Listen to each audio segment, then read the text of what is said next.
Hey guys, a couple of days ago, someone asked me, like, Bryce, what should I do if I'm trying to start my business or I'm trying to find some kind of momentum in the online space, but maybe my significant other or my spouse just doesn't believe in me anymore.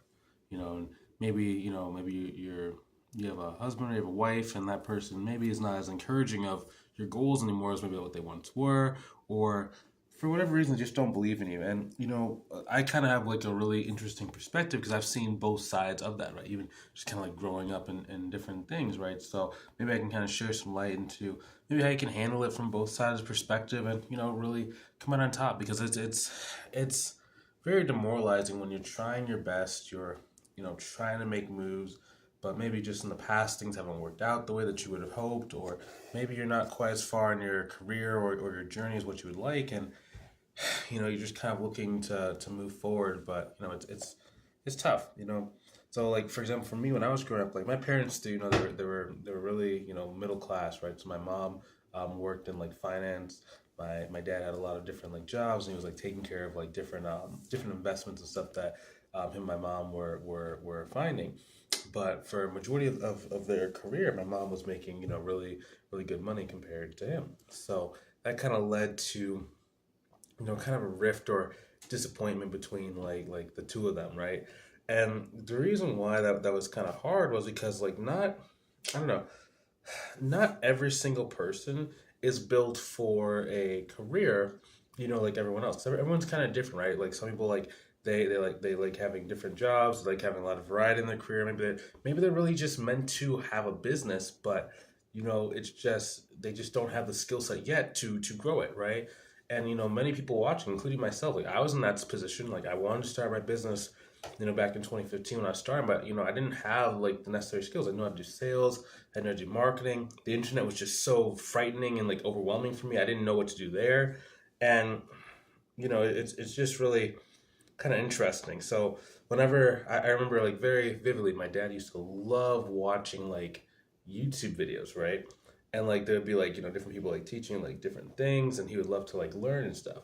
And my mom used to hate that. She'd be like, "Why are you watching all these YouTube videos if you never are going to apply the stuff that you learn, or business is so hard for you to make money on, right?" And that for a lot of people that can be really really really like demotivating, and can actually cause a lot of people to not start the business. I've seen that a number of times where like maybe like someone has a spouse, and that spouse like don't start an online business, like it's too risky kind of thing.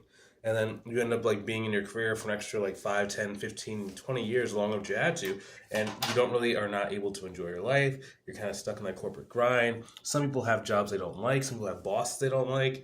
um, and it's tough, and it was kind of tough because on the one hand, you're trying to improve yourself, but then maybe your spouse feels like, I'm constantly carrying this person, right?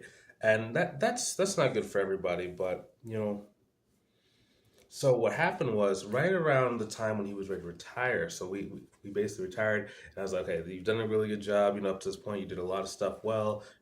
I bought him a Rolex essentially, and then that was kind of cool because that was something that he has always liked Rolexes, and he likes different things like that.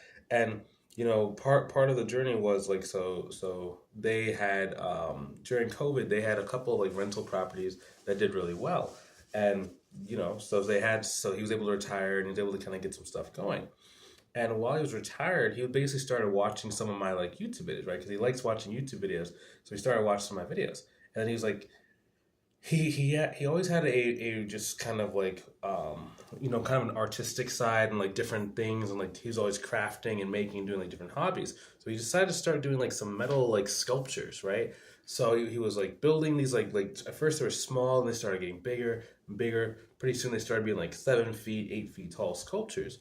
But it's hard for a lot of artists. A lot of artists, it's hard to make money. So he came and he said, "Hey, what should I be doing to sell this stuff?"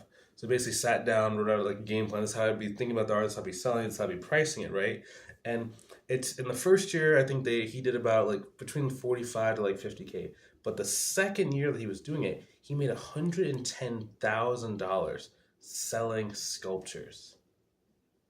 And it's like, for a lot of people, really what I've kind of found, especially in business, like like you're generally going to be like kind of like surfing, just kind of like going from idea to business to business to business to business, like 3 or 4 times before you find the right business, right? And it's okay, like it's, if some people will find on their first time, like I'll tell you how you can like succeed on your first try. But maybe you tried e-commerce, maybe you tried like doing like Kindle on Amazon, maybe you tried doing like Amazon FBA. I don't know, maybe you were a notary and it just didn't work, or just didn't work for you for whatever reason, right?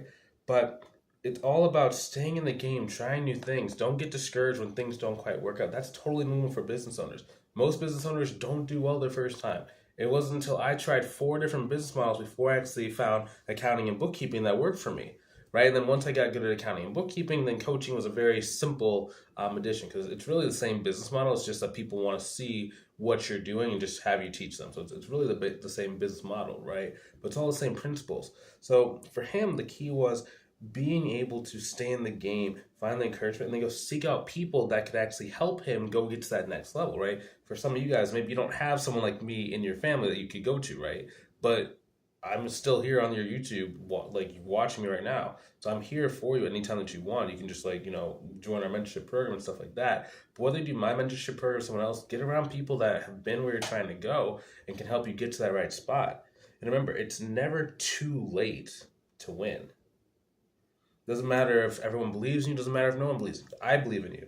Okay, I wouldn't be making this video. It's like, what is it? It's like 9:30 on a Sunday night when like the playoffs are on for football. But I don't know exactly what it was. It was just like there was just this kind of like calling that was like reaching out. It was like, hey, you need to do this now. And I don't know. Maybe someone needs to hear this. I don't know exactly if that's you. Maybe it's someone else. I don't know exactly. But it's never too late to win. If you do not quit, you cannot lose.